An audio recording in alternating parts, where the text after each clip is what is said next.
തെരഞ്ഞെടുപ്പിന്റെ മറവിൽ പത്തിയൂർ കരിയിലക്കുളങ്ങര കായംകുളം പ്രദേശത്ത് വൻതോതിൽ നിലം നികത്തൽ നടന്നിട്ടും റവന്യൂ പോലീസ് ഉദ്യോഗസ്ഥരുടെ ഭാഗത്തു നിന്നും ശക്തമായ നടപടി സ്വീകരിച്ചില്ലെന്ന് ജനകീയ പ്രതികരണ വേദി ആരോപിച്ചു. ശക്തമായ നടപടി സ്വീകരിച്ച് നിലം പൂർവ്വസ്ഥിതിയിലാക്കണമെന്നും പ്രതികരണ വേദി ആവശ്യപ്പെട്ടു. പത്തിയൂർ കരിയിലക്കുളങ്ങര കായംകുളം മേഖലകളിൽ തെരഞ്ഞെടുപ്പിന്റെ മറവിൽ വൻതോതിൽ നിലം നികത്തൽ നടന്നിട്ടും റവന്യൂ പോലീസ് ഉദ്യോഗസ്ഥരുടെ ഭാഗത്തു നിന്നും ശക്തമായ നടപടി സ്വീകരിച്ചില്ല എന്ന് കായംകുളം ജനകീയ പ്രതികരണ വേദി ആരോപിച്ചു.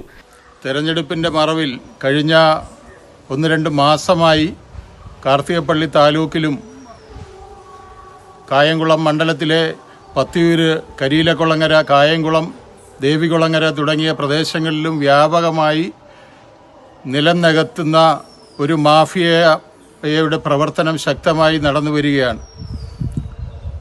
പോലീസിലെ ഒരു വിഭാഗം ഉദ്യോഗസ്ഥരും അതേപോലെ തന്നെ റവന്യൂ വകുപ്പിലെ ഉദ്യോഗസ്ഥരെയും കൂട്ടുപിടിച്ചുകൊണ്ട് ഭരണകക്ഷിയിൽപ്പെട്ട ചില രാഷ്ട്രീയ നേതാക്കൾ, പ്രാദേശികമായ രാഷ്ട്രീയ നേതാക്കൾ ചില ഗുണ്ടാ സംഘങ്ങളുടെ സഹായത്തോടുകൂടി സംരക്ഷണത്തോടുകൂടിയാണ് ഇത്തരം വയലുകൾ നികത്തി എടുക്കുന്നതിനുള്ള കരാർ ഏറ്റെടുക്കുന്നത്.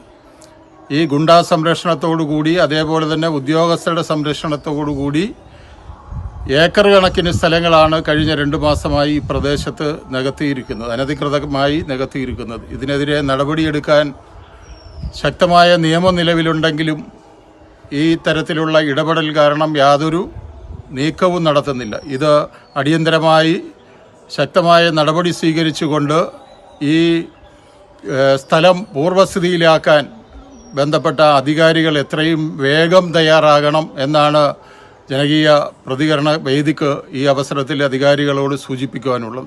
ഗുണ്ടാ സംഘങ്ങളുടെയും ചില രാഷ്ട്രീയ പാർട്ടികളുടെ പ്രാദേശിക നേതാക്കളുടെയും സംരക്ഷണയിലാണ് നിയോജക മണ്ഡലത്തിലാകെ വ്യാപകമായി നിലനികത്തൽ നടന്നത്. ഇതിനെതിരെ ശക്തമായ നടപടി സ്വീകരിച്ച് നിലം പൂർവ്വസ്ഥിതിയിലാക്കണമെന്നും പ്രതികരണ വേദി പ്രസിഡന്റ് പാലമുറ്റത്ത് വിജയകുമാർ പറഞ്ഞു. ഇതുമായി ബന്ധപ്പെട്ട് നടന്ന യോഗത്തിൽ പാലമുറ്റത്ത് വിജയകുമാർ അധ്യക്ഷനായി.